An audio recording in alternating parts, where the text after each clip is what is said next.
Hey guys, welcome back. Today I want to talk about the Walther PDP, and this is the next in line to succession to the Walther PPQ, which needs no introduction. The gun's been on the market for many years, and it's been a very popular handgun with good reason. It's a very solid polymer framed striker fired handgun that competes with other guns out there like the Glock and the M&P, etc. You get the idea. So Walther introduced a brand new version of the handgun, and that's what we're going to talk about today. There's 5 different versions of this gun listed on their website. We have 2 of the versions here, the full size I have in my hand, and then we have a 4-inch compact. We're going to talk about the handgun, talk about some of the differences between the PPQ, and even talk about, does it make sense if you already have a PPQ to race out and trade it in for one of these?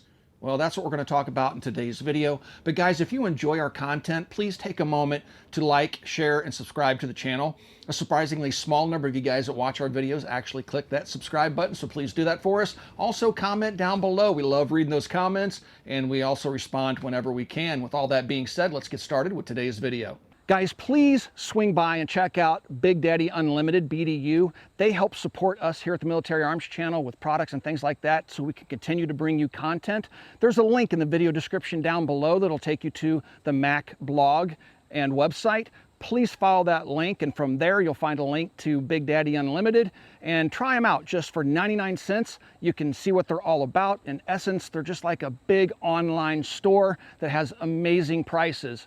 So please, again, check out BDU. This is the Walther PPQ. This is an earlier model. It does have a threaded barrel on it, but this gives you an idea of what the PPQ looked like. Again, the gun needs no introduction. It's been on the market for quite some time and quite well received, and with good reason. It's a quality handgun. So Walther has sought to improve upon an already well-received product. So let's talk about some of the features of the PDP and what makes it different according to Walther, and this is coming from Walther's website. So it has the improved trigger. That PDP, that actually stands for Performance Duty Trigger. Is the trigger system different than the PPQ? Well, we'll talk more about that later in the video. It has new texture on the grip, which is very reminiscent of the steel frame, the Q4SF. This has a more aggressive texture to it. I won't say that it's overly done. I do think that the texture is an improvement to the gun overall.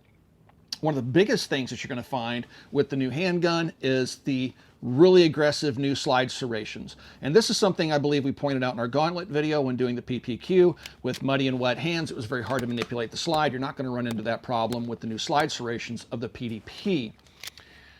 They do mention red dot ergonomics on the Walther website, and I'm not quite sure what that means. They talk about a mixture of ergonomics being natural for the gun to point, which I do agree with. This is probably one of the most ergonomic handguns on the market. So for me, with a red dot sight on it, it already points naturally, and I think that's part of their sales pitch. But then I believe they're pointing out this little lip at the base of the pistol grip, and they talk about applying pinky pressure or offhand pressure, bringing the muzzle down, making it easier for a novice to acquire the red dot sight that's not familiar with using such sighting systems. I don't know. I think that sounds like more marketing than anything, but I find the dot fairly easily, so maybe that's what they're talking about, at least in part. All models of the PDP are now cut for optics, so you can mount the mini optics all the way up to the biggest red dot sight you can find, kind of like the Holosun 509T I have on the full-size pistol here. So all guns have that capability now.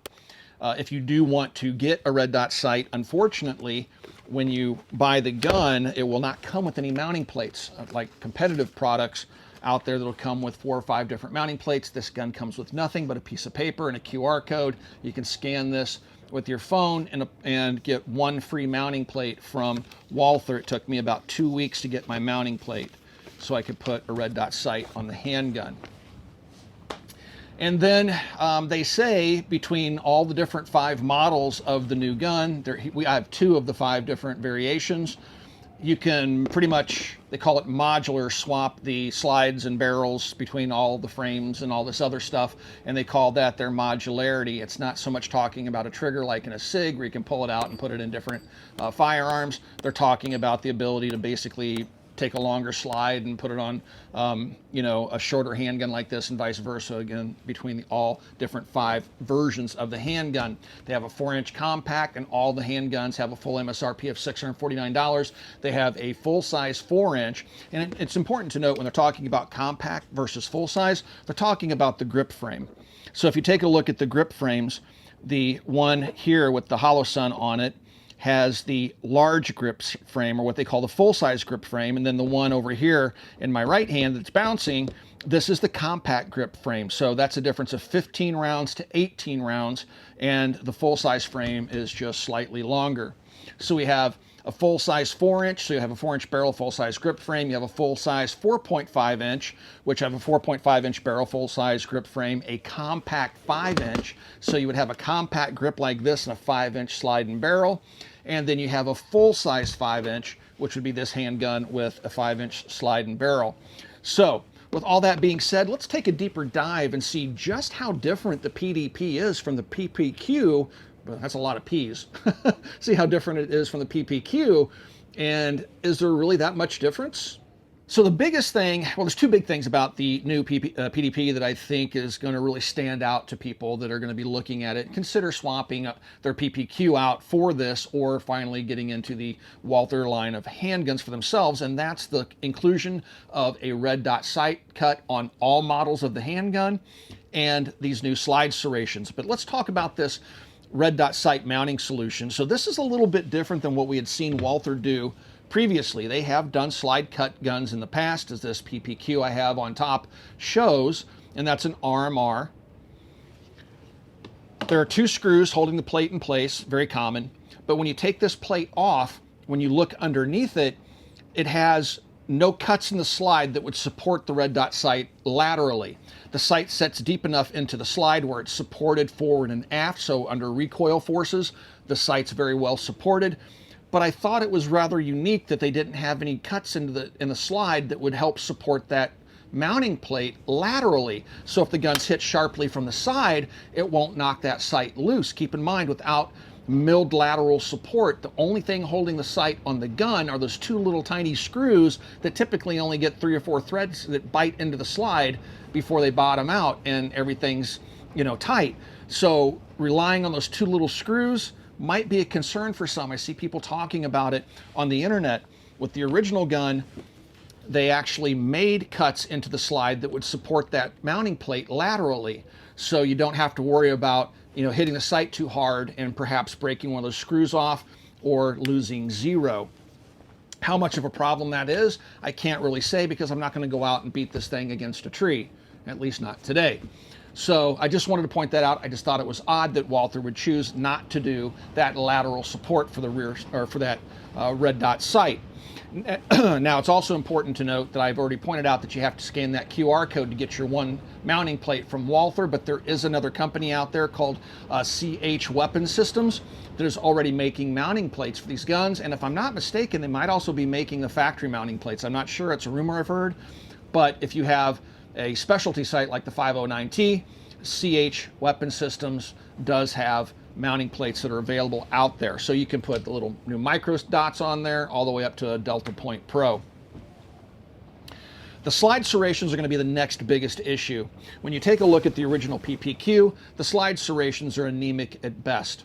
They're not very pronounced, they're not very sharp, and with muddy or wet hands, it makes it hard to run your slide. It doesn't help that on the original pistol, Walther went so far as to even cut out a large part of the serrations on the forward part just so they could put their logo in there. So it doesn't seem that they were too concerned with getting actual traction on the early guns.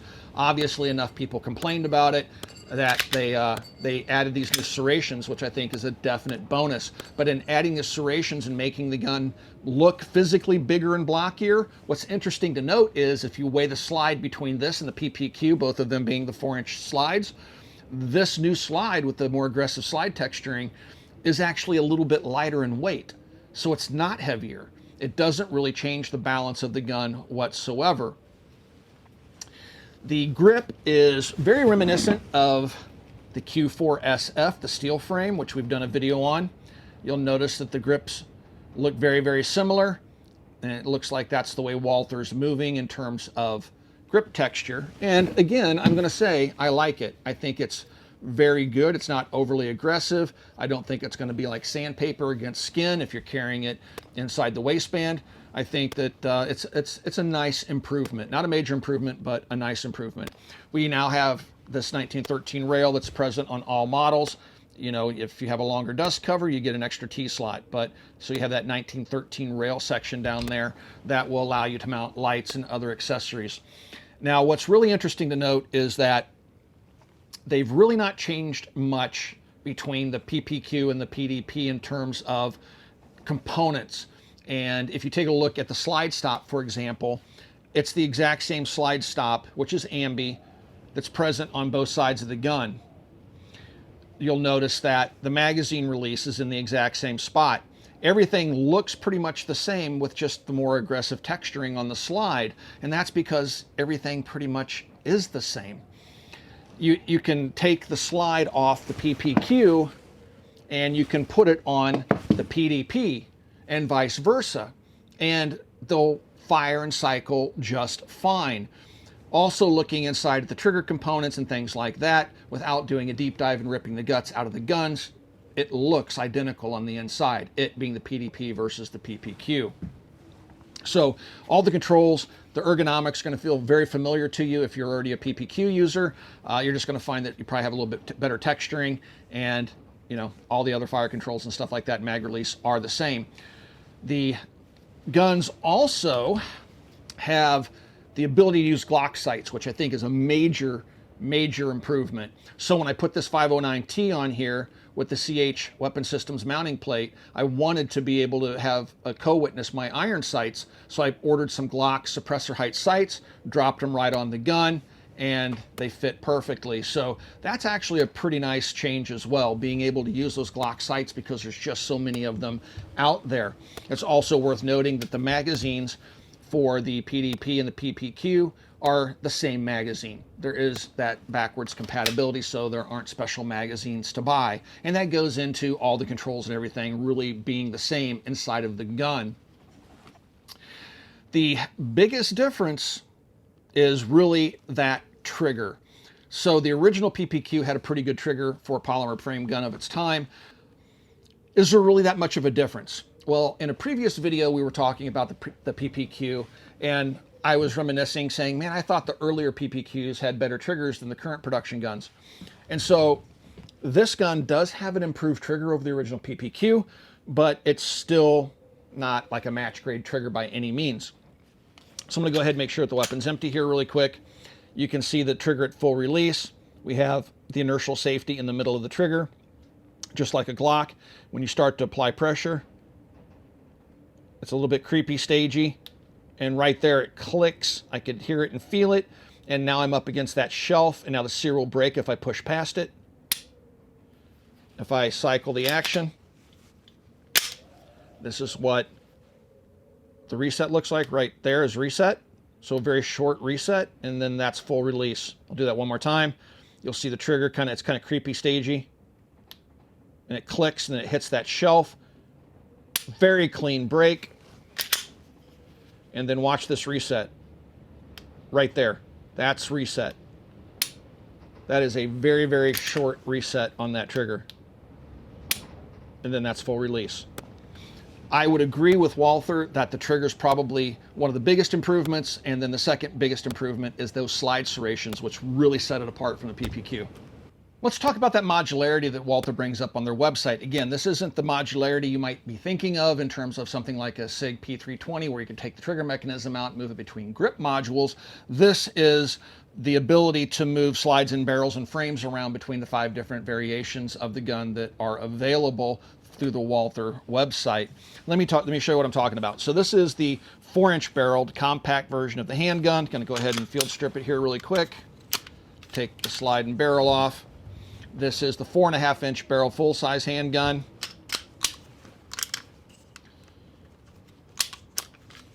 Get that off there. And now one of the first things I want to show you is that if I take the recoil spring out of the full-size and I take the recoil spring out of the compact, you're going to find they're the exact same length. If you take a look at the slides, you'll see that the longer slide version has this little plastic piece, and it sets in a detent. You can take a flathead screwdriver, pry it back, and it'll slide back on the slide rails. And you'll need to do that to access your Glock front sight on the longer slide versions of the gun. But it allows, because the spring stops right here, it allows the same spring and recoil spring guide rod to be used between the different versions of the gun, regardless of how long the slide and barrel is. But this little plastic piece performs a second function. It also becomes a dust cover when you put the longer slide on the shorter grip frame. Now you can see that it's acting as a dust cover there to keep, debris out of the recoil system of the handgun. Yes, you can take the 4-inch barreled slide and put it on the full-size frame. It looks a little goofy, but it actually still works. The gun functions just fine, even though that dust cover is sticking out too far. But that gives you an idea of the modularity between the guns. You can just move the parts as you see fit between the different models. And again, I don't know if Walther actually intends to sell various parts so that you can customize your gun at some point down the road.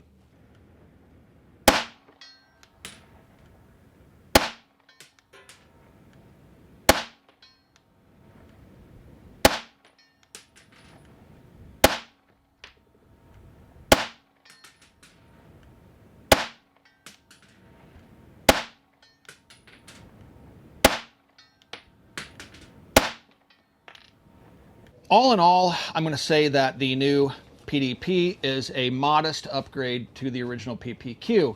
You do get an improved trigger. It's not vastly superior, but it is noticeably better. You get more aggressive slide serrations and compatibility with red dot sights of your choice. So I think it's a worthy upgrade. It's not a major upgrade. It's kind of like a Glock generational change, just some cosmetics and maybe a few tweaks and changes here and there. So if you already have a PPQ and you've already invested in holsters and things like that, does it make sense to upgrade?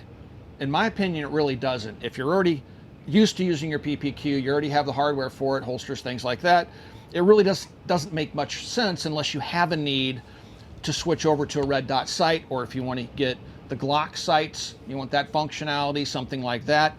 But in terms of just general improvements, if you already have that PPQ, stick with it. If you just want to play with something new, check out the PDP. If you're just now getting into striker-fired handguns, you don't have a PPQ, I would definitely say go for the PDP over the PPQ, just because it has some improvements that I think are valid. So again, it's $649. MSRP for all 5 different models, according to the Walther website at the filming of this video. It seems like, once the prices settle down a little bit and the excitement of a new gun wears off, the price on this is going to be very competitive with other guns that would be its direct competitor on the market, Glock, Smith & Wesson, guns like that. So overall, quality's through the roof. Reliability is going to be the same. It's a PPQ. It's well vetted. It's not a new gun by any stretch of the imagination. It still has very familiar ergonomics to you if you're used to the PPQ. And the full-size handgun is something that I personally like. That's why you see it all tricked out. I really like the way the full-size handgun shoots. I find that the recoil impulse is controllable, but it was controllable with the original PPQ. Again, the ergonomics are almost identical. So with all that being said, it's up to you whether or not you want to pick up a PDP. If you already run that PPQ, it's something to think about. But if you're just getting into striker-fired pistols, I would highly recommend taking a look at the PDP. I think it's a very good pistol that's out there on the market. Guys, if you would like to support us here at the Military Arms Channel so we can continue to bring you content like this, please consider becoming part of our Patreon family. There's a link down below. Over on Patreon, you get direct access to me. I answer all private communications. You get early access to videos like this. And we've built a really cool community over there where folks interact with each other all the time. Again, a link to Patreon down below. Right here on YouTube, there's a little join button underneath the video player you're watching right now. Click that join button and consider supporting us right here on YouTube. And last but not least, guys, please swing by and check out Copper Custom. Thank you guys for 13 years of support. We'll talk to you guys soon.